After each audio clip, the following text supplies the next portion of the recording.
Assalamualaikum warahmatullahi wabarakatuh. Selamat siang semuanya.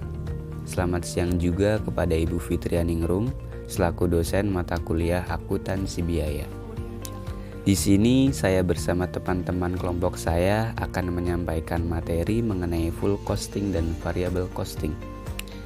Sebelum menuju ke materi, izinkan saya untuk memperkenalkan diri dan teman-teman kelompok saya terlebih dahulu. Perkenalkan, nama saya Faisagil Nasrullah selaku moderator dan teman-teman kelompok saya ada Anissa Nurjihan dan Syakila Nur Habsah. Untuk itu, kita langsung menuju materi yang pertama yang akan disampaikan oleh Anissa Nurjihan. Metode penentuan harga pokok produksi. Menurut Mulyadi, metode harga pokok produksi adalah cara memperhitungkan unsur-unsur biaya ke dalam harga pokok produksi. Terdapat dua pendekatan yaitu full costing dan variable costing.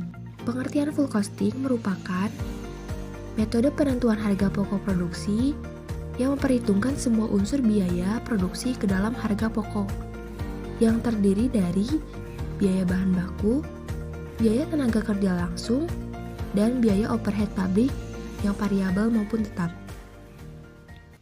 Sedangkan pengertian variable costing merupakan metode penentuan harga pokok produksi yang hanya memperhitungkan biaya produksi yang berperilaku variabel ke dalam harga pokok produksi yang terdiri dari biaya bahan baku, biaya tenaga kerja langsung, dan BOP variabel.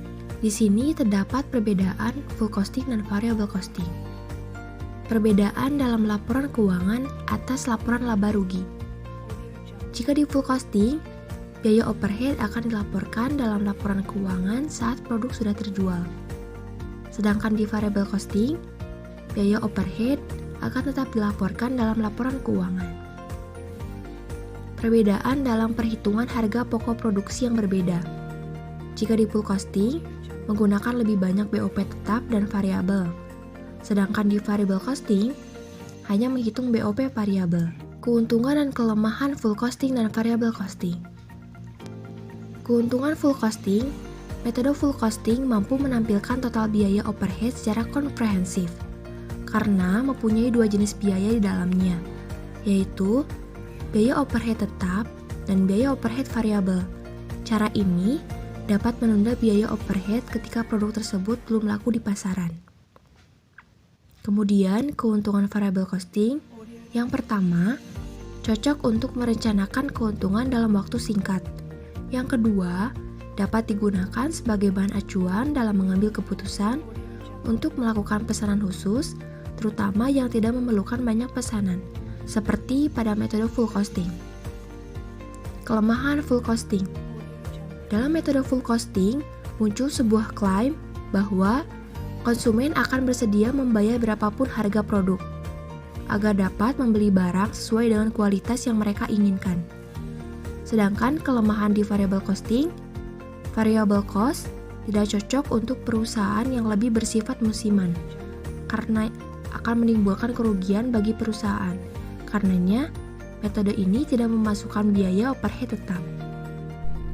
Biaya produksi. Biaya produksi merupakan biaya yang harus dikeluarkan perusahaan untuk menghasilkan produk yang bermanfaat dan faktor penting pada penentu harga jual produk. Sehingga harga pokok produksi memiliki peran penting pada perusahaan karena sebagai indikator penting dalam menilai keberhasilan suatu perusahaan. Suherni 2018.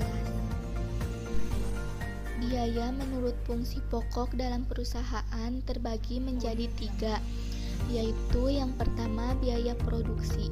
Biaya produksi adalah biaya yang terjadi untuk mengelola bahan baku menjadi produk yang siap dijual di pasaran. Yang kedua yaitu biaya pemasaran.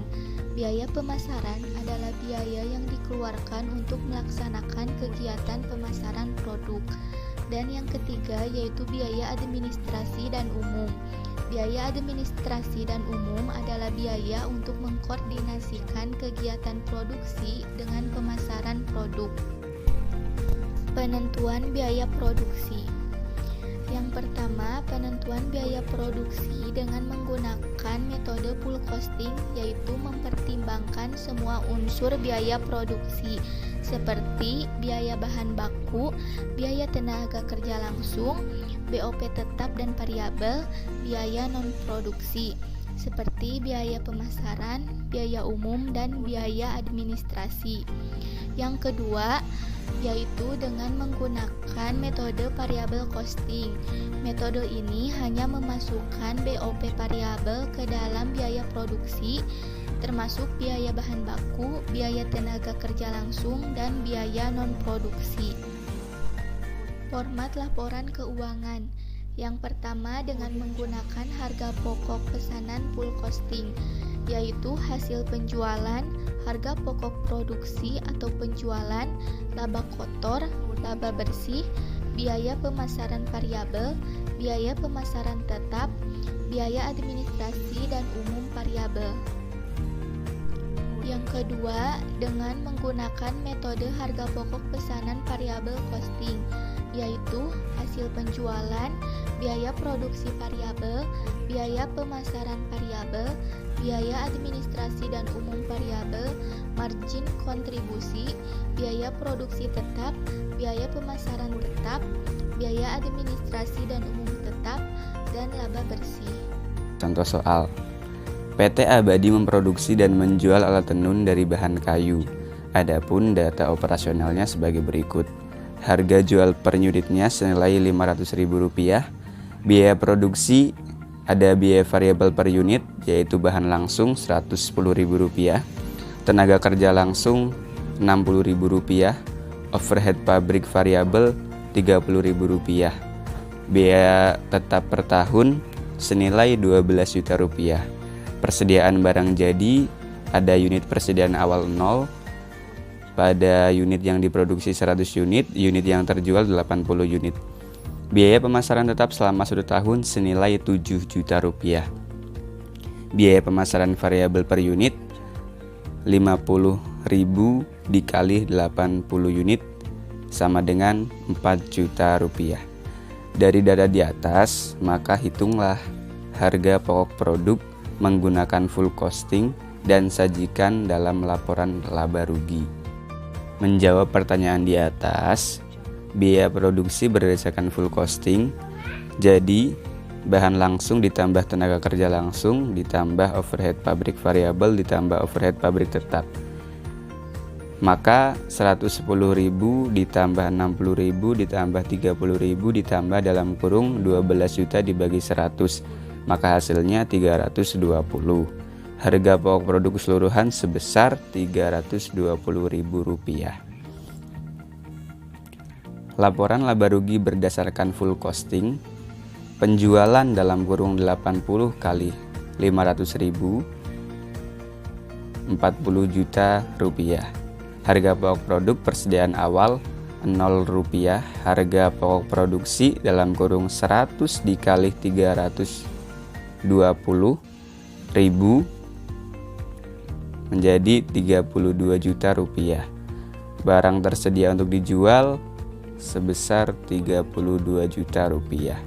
Persediaan akhir dalam kurung 20 dikali 320.000 menjadi Rp6.400.000. Harga pokok penjualan dalam kurung Rp25.600.000. Laba kotor Rp14.400.000. Beban admin dan penjualan dalam kurung Rp11 juta. Maka laba bersihnya senilai Rp3.400.000. Latihan soal. Berikut adalah data biaya produksi dan persediaan pada akhir tahun 2020 dari PT OTI. A. Produksi selama tahun 2020 sebanyak 200.000 unit. B. 80% dari produk pada tahun 2020 terjual dan sisanya masih tersimpan di gudang pada akhir tahun. C. Biaya bahan baku senilai Rp3 juta. D. Upah langsung Rp2.500.000. biaya overhead pabrik variabel senilai Rp1.000.000, biaya overhead tetap senilai Rp600.000, harga jual per unit Rp50, biaya admin dan umum senilai Rp250.000. Diminta 1. Hitunglah nilai persediaan akhir tahun 2020 dengan metode full costing. Dapat disimpulkan bahwa cara perhitungan harga pokok produksi dengan menggunakan metode full costing, semua biaya produksi diperhitungkan dalam harga pokok produksi. Akan tetapi, ada biaya tetap yang belum dibebankan pada periode tersebut jika ada produk yang belum laku terjual, karena di dalam produksi tersebut terdapat biaya overhead tetap yang melekat. Sedangkan metode variable costing hanya memperhitungkan biaya-biaya produksi yang bersifat variabel dalam perhitungan harga pokok produksi, di mana biaya tetap dianggap sebagai periode cost dan langsung dibebankan pada periode yang bersangkutan.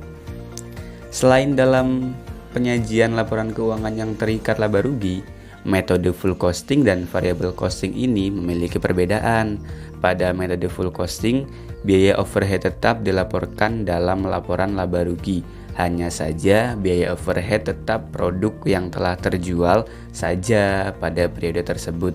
Sedangkan variable costing, seluruh biaya overhead tetap yang terjadi dalam periode tersebut dilaporkan dalam laporan laba rugi periode tersebut, sehingga akan mengurangi pendapatan pada periode tersebut. Sekian presentasi dari kami. Apabila ada kata-kata yang kurang berkenan mohon dimaafkan. Wabillahi taufiq wal hidayah. Wassalamualaikum warahmatullahi wabarakatuh.